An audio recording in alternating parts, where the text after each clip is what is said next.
Anda masih bersama kami di Kompas Petang, Saudara. Setelah ke Jawa Timur, Ketua Umum Gerindra Prabowo Subianto melanjutkan safari politiknya ke Rembang, Jawa Tengah, bertemu keluarga besar almarhum Kiai Haji Maimun Zubair.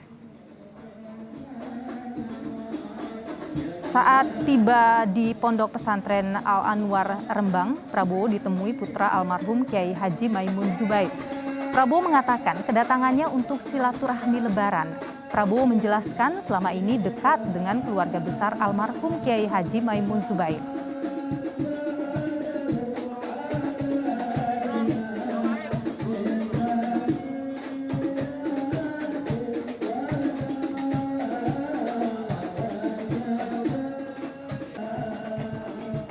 Dalam rangka apa ini Bapak? Mundur sedikit. Dalam rangka Idul Fitri, dalam rangka Lebaran kepada keluarga besar Mbah Mun.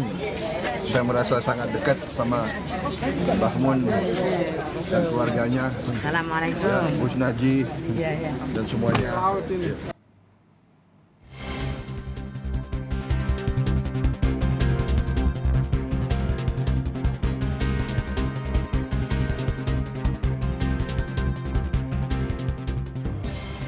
Menteri Pertahanan yang juga Ketua Umum Partai Gerindra, Prabowo Subianto bertemu dengan tokoh politik dan ulama dalam 4 hari terakhir. Setelah bertemu dengan Presiden Joko Widodo di Yogyakarta dalam rangka silaturahmi Lebaran pada 2 Mei lalu, Prabowo pada hari yang sama langsung terbang menuju Jakarta berkunjung ke rumah Ketua Umum PDI Perjuangan Megawati Soekarno Putri. Di rumah Megawati, Prabowo juga bertemu dengan Puan Maharani, sosok yang dalam sejumlah survei kerap disandingkan dengan Prabowo untuk Pilpres mendatang. Sekjen Gerindra mengatakan tak ada pembicaraan soal politik dalam pertemuan di rumah Megawati. Foto keakraban Prabowo, kemudian Puan dan Megawati ini diunggah dalam akun Instagram milik Puan Maharani. Prabowo sehari kemudian terbang menuju Surabaya, Jawa Timur. Kali ini Prabowo bertemu dengan Gubernur Jawa Timur, Hovifah Indar Parawansa. Dalam pertemuan ini Prabowo memuji sosok Hovifah yang disebutnya memiliki kepedulian terhadap rakyat. Ya, dari dulu saya memang sudah perhatikan jejak beliau, pengabdian beliau, kepedulian beliau terhadap masyarakat, rakyat, dan pembangunan bangsa. Jadi saya alhamdulillah lebih banyak belajar, saya lebih banyak menceritakan lah cara-cara beliau mendorong ekonomi rakyat, pertanian, dan sebagainya, swasembada pangan. Jawa Timur, Prabowo juga bertemu dengan sejumlah pimpinan pondok pesantren dan juga pendukungnya. Sejumlah pengamat menilai langkah Prabowo bertemu sejumlah tokoh politik bisa dibaca sebagai persiapannya untuk maju di Pilpres 2024. Tim Liputan Kompas TV. Saudara, untuk mengulas makna safari politik Ketua Umum Partai Gerindra Prabowo Subianto ke Jawa Tengah dan ke Jawa Timur, sore ini kita sudah bersama dengan Direktur Eksekutif Carta Politika Yunarto Wijaya. Bung Toto, selamat sore. Selamat sore. Bung Toto, apa yang Anda baca dari pertemuan yang dilakukan oleh Prabowo ini dengan Megawati, kemudian Puan, Hovifah, dan juga sejumlah ulama di Jawa Timur dan juga Jawa Tengah?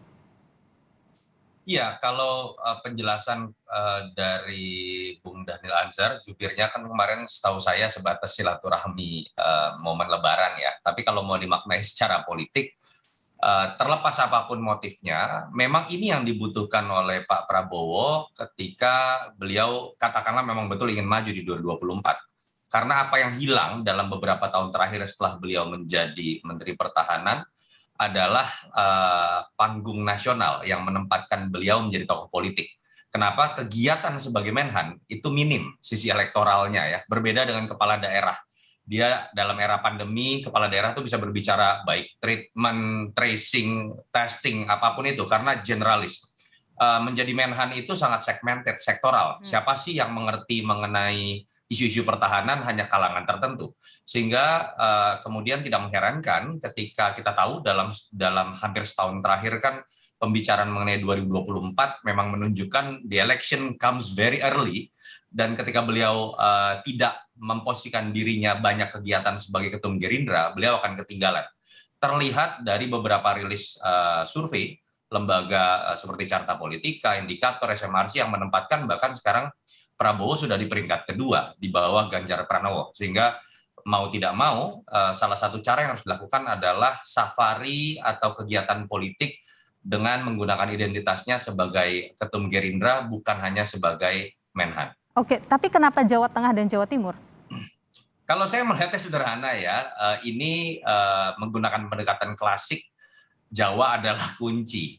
Porsi dari jumlah penduduk dan pemilihnya sangat besar, dan ketika berbicara Jawa Timur ini kan dan Jawa Tengah katakanlah, dua daerah yang kemarin tidak berhasil dikuasai oleh Prabowo, kalahnya cukup telak dibandingkan dengan Pak Jokowi gitu, dan mungkin ini dianggap sebagai daerah yang jumlah penduduknya besar, dan karena medannya lebih susah, beliau mungkin memilih tempat ini secara kualitatif untuk didatangi terlebih dahulu. Dan menurut saya simbol saja, karena kalau betul ini adalah bagian dari safari politik, mungkin ke depan kita akan melihat banyak sekali kegiatan Pak Prabowo dengan cara-cara seperti ini. Oke, tapi begini Bung Toto, kita tahu kalau di Pilpres tahun lalu kan Jabar itu memberi suara besar bagi Prabowo. Kenapa dia tidak memilih ke Jabar misalnya lebih dulu?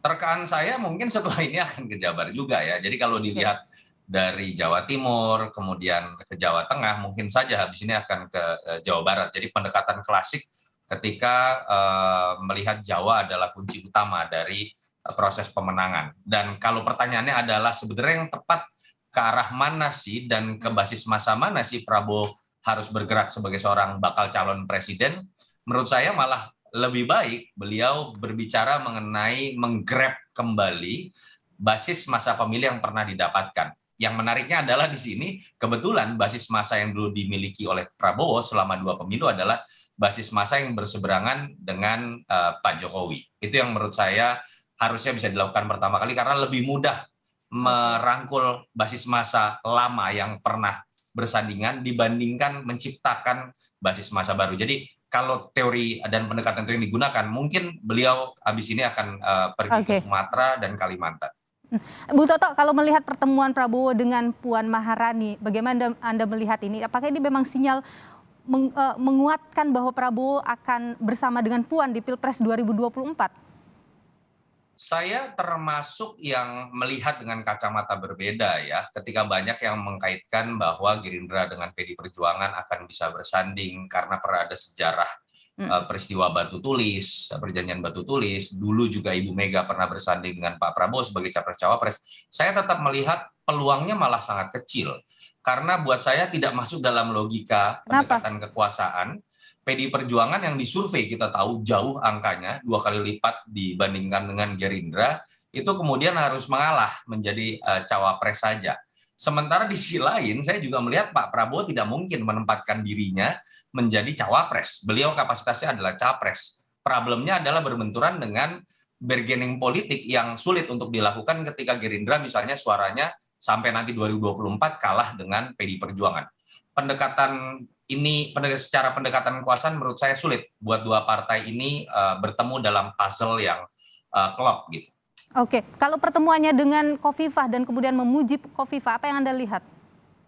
Ya, Khofifah kita tahu memang menjadi sosok yang menarik ya, magnet untuk menjadi sosok cawapres buat siapapun. Kalau kita buat dalam simulasi Pilpres dalam rilis-rilis survei, baik misalnya terhadap Ganjar Pranowo, menjadi wakil Ganjar Pranowo, menjadi wakil Prabowo Subianto, menjadi wakil Anies Baswedan, Khofifah ini punya peluang menjadi dongkrak elektoral. Kenapa? Beliau punya variabel yang bisa mendongkrak sosok yang didampinginya, sosok perempuan, lalu juga mewakili NU, lalu kemudian juga adalah penguasa Jawa Timur. Kita tahu suaranya terbesar kedua setelah Jawa Barat, sehingga menurut saya akan tidak mengagetkan. Khofifah ini akan mungkin banyak didatangi oleh capres-capres yang selama ini kita lihat kuat, baik itu Prabowo, Ganjar Pranowo, ataupun Anies Baswedan. Itu hanya untuk seperti itu saja atau Anda melihat ada potensi lain menggait misalnya Khofifah di Pilpres? Kalau dalam konteks menjadi cawapres, kita tidak bisa menerka koalisi jauh-jauh hari. Kita tahu sejarah dalam Pilpres kita, koalisi kita itu terbentuk di masa injury time. Karena bukan faktor ideologi, kesamaan pandangan yang pada akhirnya menjadi faktor pengikat. Kita tahu bagi-bagi kekuasaan, mahar yang tidak pernah bisa dibuktikan, dan itu biasanya baru terjadi di injury time. Tapi yang ingin saya katakan adalah Khofifah memang potensial menjadi seorang cawapres yang menarik buat capres-capres yang namanya masuk dalam 3 besar termasuk Pak Prabowo. Oke, Bung Toto, tadi seperti Anda sebutkan kita tahu dalam survei memang elektabilitas dari Prabowo ini menurun begitu, tersalip oleh Ganjar Pranowo dan Anies Baswedan.